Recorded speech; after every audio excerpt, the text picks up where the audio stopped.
pemirsa semua, kembali lagi bersama kami di Lintas Siang Terpercaya. Bersama saya Zahwa Aulia Suherman dan rekan saya Nafisa Azhara. Pada siang hari ini kami akan membawakan sebuah berita, yakni tentang kurikulum merdeka. Kurikulum merdeka sebuah konsep baru dalam pendidikan yang diharapkan bisa membawa perubahan signifikan bagi siswa dan guru di Indonesia.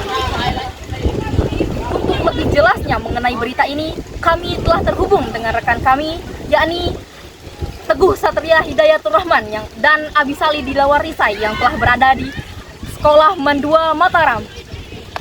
Kepada saudari Teguh dan Abisali, dipersilahkan. Nah, sekarang kita lagi sama Bu Guru Istiqomah. Oke, sekarang kita akan bertanya mengenai tentang pendidikan nih. Nah, ya ini tentang kurikulum merdeka. Nah, kira-kira apa pendapat Bu Guru mengenai kurikulum merdeka ini, Bu? Pendapat saya mengenai kurikulum merdeka, kalian titik beratkan kepada keefektifannya atau bagaimana? Keefektifan.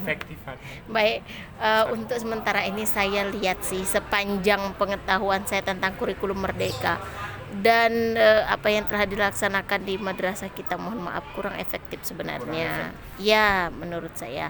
Karena apa? Yang pertama memang pemahaman kita tentang kurikulum merdeka masih sangat kurang.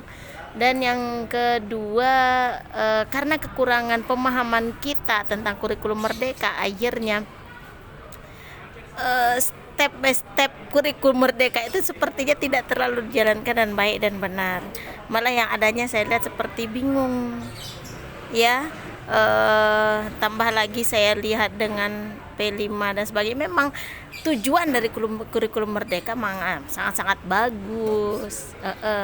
Dia utamakan itu supaya siswa itu selain memiliki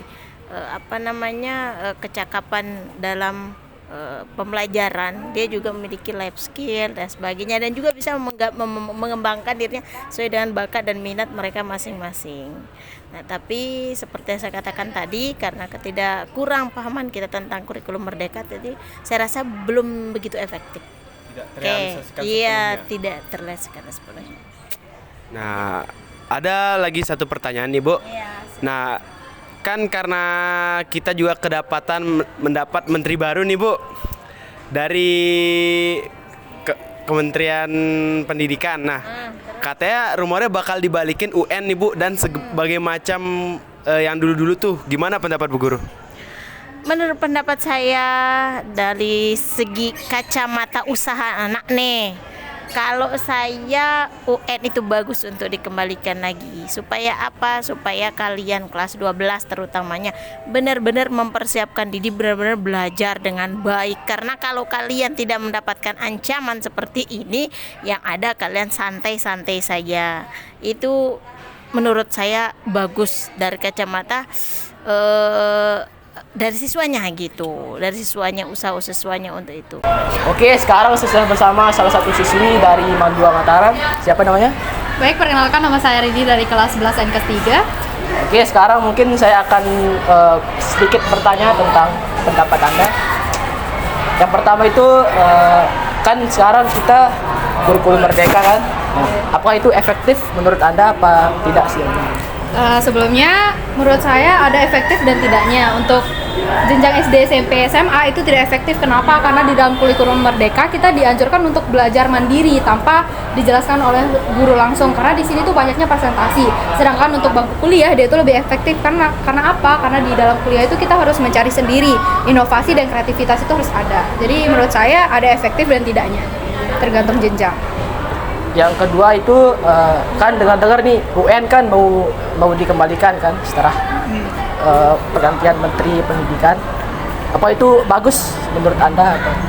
Menurut saya itu lebih baik untuk kami para siswa-siswi dari SD, SMP, dan SMA. Kenapa? Karena di sini tuh kita akan lebih banyak belajar lagi, kita tahu diri dan kita harus sadar akan pentingnya belajar pada saat ini karena adanya UN.